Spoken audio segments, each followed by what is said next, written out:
ikinyamakuru gikomeye ku mugabane wa Afurika, Africa Intelligence, cyavuze inkuru idasanzwe iherutse kuba ku butaka bw'u Rwanda. Uhabwa amahirwe yo kuba perezida mushya wa Mozambique yagendereye u Rwanda mu buryo bw'ibanga rikomeye ngo ni rwihishwa.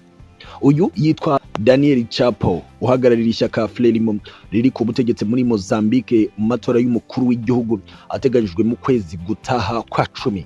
Aherutse kugirira uruzinduko rw'ibanga ngo i Kigali tariki 15 z'ukwezi kwa 8 uyu mwaka, nibwo Chapo uhabwa amahirwe yo kuba perezida mushya wa Mozambique yaje ku butaka bw'u Rwanda atwawe n'indege yigenga jet privé nkuko Africa Intelligence bivuga. N'uruzinduko rutigeze rutangazwa na busa, haba ku ruhande rwa leta y'u Rwanda ndetse n'iya Mozambique. Amwe amakuru y'ingenzi avuga ko muri uku kwezi kandi kwa 8 Chapo yagiriye izindi ngendo mu bihugu bya Tanzania na Portugal, gusa izi ngendo zombi zo zatangajwe ku mugaragaro n'ibitangazamakuru bya leta muri Mozambique. Uyu mugabo amakuru avuga ko azi Kigali yaratwawe n'indege ya societe yitwa Comali Flight Services SCFS yo muri Afrika y'Epfo. Ni indege yari itwawe n'abapilote babiri, Simon W na Ian B, ikaba yarageze i Kigali ivuye Pemba mu ntara ya Cabo Delgado.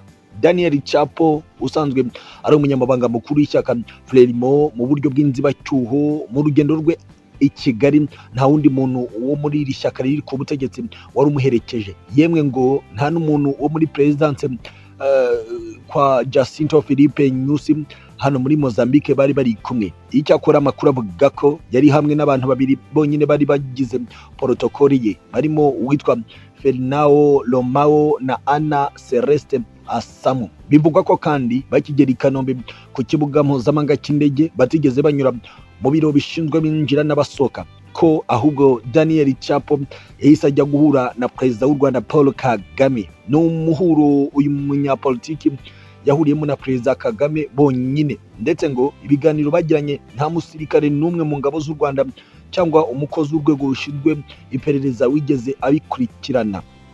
Icyakora n'ibiganiro amakuru avuga ko byibanze ku kibazo cy'umutekano wo mu ntara ya Cabo Delgado. Iyi ntara yo mu majyaruguru ya Mozambique kuva mu mwaka 2021 u Rwanda ruyifitemo abasirikare n'abapolisi babarirwa mu bihumbi 4 nyuma yo kuboherezayo ku busabe bwa perezida Filipe Jacinto Nyusi wa Mozambique. Ingabo z'u Rwanda i Cabo Delgado zagiye mu butumwa bwo kurwanya iterabwoba ryari ryarahashegeshe cyane bikomeye. Africa Intelligence, urubuga rutangaza amakuru y'ubutasi, ivuga ko guhura kwa Daniel Chapo na perezida Kagame wari umwanya mwiza kuri perezida Kagame wo kumenya bihagije uriya munyapolitiki usanzwe atazwi cyane haba imbere muri Mozambique ndetse no hanze yayo. Ni mu gihe kandi u Rwanda rwifuza kumenya niba umutekano rumaze kugarura muri Cabo Delgado uzakomeza gusigasirwa nyuma y'amatora ateganyijwe mu kwezi kwa 10 uyu mwaka w'ibihumbi 2024.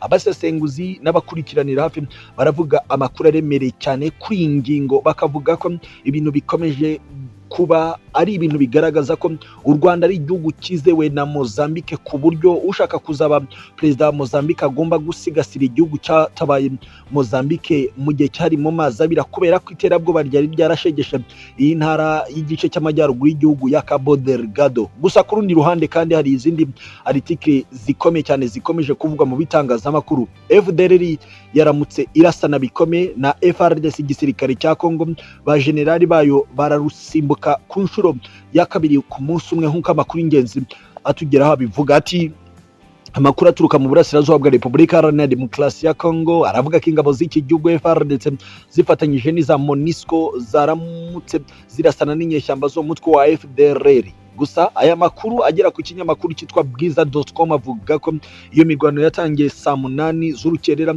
rwo kuwa kabiri tariki 24 z'ukwezi kwa 9 uyu mwaka i Mubambiro ho muri teritwari ya Masisi no mu nkengero zaho. Iki gitangazamakuru kandi cyamenye amabanga avuga ko habuze gato ngo General de Brigade Sibo Stanley Gakwerere Gihayima wari imubambiro yicwe, gusa birangira arusimbutse mu gihe General Ntawunguka Pacifico Omega uyobora igisirikare cy'uriya mutwe we yamenye amakuru hakiri kare agahunga imirwano. Gusa bakurikiranira hafi inkuru zo ku butaka bwa muri Repubulika Demokarasi ya Kongo bavuga ko yaba ari agakino gakomeye hagati y'igisirikare cya leta ya Tshisekedi na FDLR. Agace ka Mubambiro kuri ubu kari kufatwa nk'amatware makuru ya FDLR. Ingabo zidasanzwe zo muri uyu mutwe CLAP nizo zaramutse zirasana na FARDC zifatanyije na MONUSCO, gusa intandaro y'imirwano ntabwo iramenyekana, nyine aho abasesenguzi n'abahanga bavuga ko ari umukino uri gukinwa n'ubutegetsi bwa Kinshasa. Impande zombi zaba ziri kurwana bya nyirarureshwa. Ese koko kuri ubu